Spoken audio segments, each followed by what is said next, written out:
Fire and ice the poem written by Robert Frost. Fire and ice को अगर हम translate करें तो इट मीन आग और बर्फ। 9 लाइन्स पर मुश्तमिल ये पोएम क्या आइडिया प्रेजेंट करती है, आइए देखते हैं line to line. Some say the world will end in fire, some say in ice.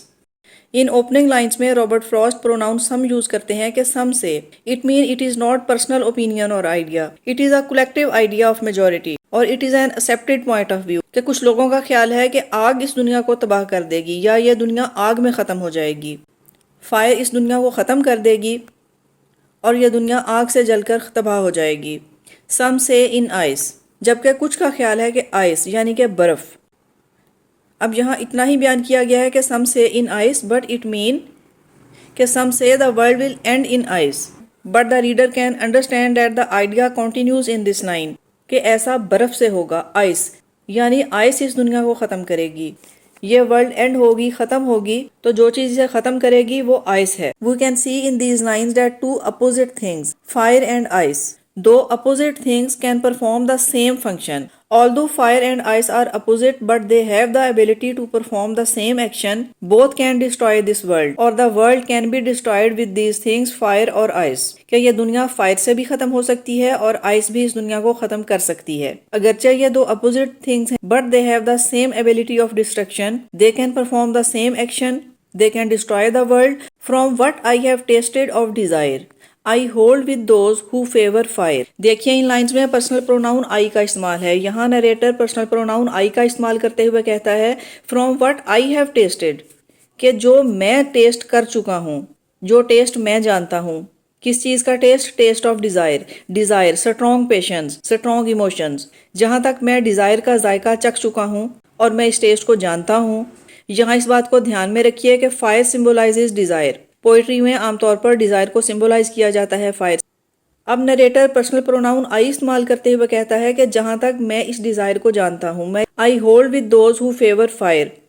I hold with those mean I hold my opinion with those, के मैं उन लोगों का हम ख्याल हूँ हु फेवर फायर, जो फायर की फेवर में है। यानी कि जिन लोगों का ये ख्याल है कि आग इस दुनिया को तबाह करेगी, कि फायर में ये क्वालिटीज़ हैं कि ये डिस्ट्रॉय कर सकती है, तो मैं उन लोगों का हम ख्याल हूँ क्योंकि मैं डिज़ायर का टेस्ट जानता हूँ। तो यहाँ एक केयरफुल रीडर आसानी से ये बात समझ सकता है कि imagery of fire and ice symbolises passion of desire and passion of hatred, warm emotions and cold emotions. दूसरे अल्फाज में पोएट हमें यह बताता है कि डिज़ायर अनकंट्रोल्ड इमोशंस और desire can destroy a person, can destroy a world, कि आग किसी भी चीज़ को तबाह कर सकती है। और ये आग क्या है? It is the fire of is uncontrolled desire. Next line में फ्रॉस्ट बयान करते हैं but if it had to perish twice I think I know enough of hate. But लेकिन if it had to perish, कि अगर इसे तबाह होना हो, ख़त्म करना है, ट्वाइस दो मरतबा। यहाँ ट्वाइस से मुराद हम डबल भी ले सकते हैं, यानी कि दुगना, यानी कि वो तबाही जो कि फायर कर सकती है। अगर हम इससे दुगनी तबाही चाहते हैं, आई think I know enough of hate. I think मेरा ख्याल है, आई नो मैं जानता हूँ, इनफ ऑफ हेट, हेट यानी कि नफ़रत, मैं नफ़रत को भी अच्छे से जानता हूँ। जैसा पहले स्पीकर हमें यह बताते हैं कि I have tested of desire, कि मैं डिज़ायर को टेस्ट कर चुका हूँ। यहाँ उनका कहना यह है कि आई थिंक मेरा ख्याल है कि मैं नफ़रत को भी अच्छे से जानता हूँ। तो अगेन यहाँ भी हमें यह समझना आसान है कि I symbolizes hate. In fact here two opposite emotions are described, दो अपोजिट इमोशंस का जिक्र किया गया है। One of them warm emotions, जिन्हें सिम्बोलाइज किया गया है फायर से, and the second one that is symbolizes with ice, and the most important one is hatred. These are negative emotions।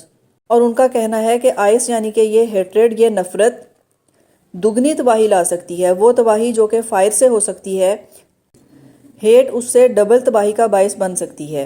इसके बाद पोएट का कहना है to say that for destruction ice is also great, कि अगर ये कहा जाए कि डिस्ट्रक्शन यानी कि तबाही के लिए आइस भी बेहद कारआमद है, बर्फ भी बहुत बड़े काम कर सकती है। Our negative emotions, our hatred, our coldness, तबाही लाने में ये भी कम नहीं। It is also great and useful to produce destruction, बल्कि पोएट का ख्याल है कि it is great, it is greater than fire, ये फायर से ज़्यादा तबाही पैदा कर सकती है।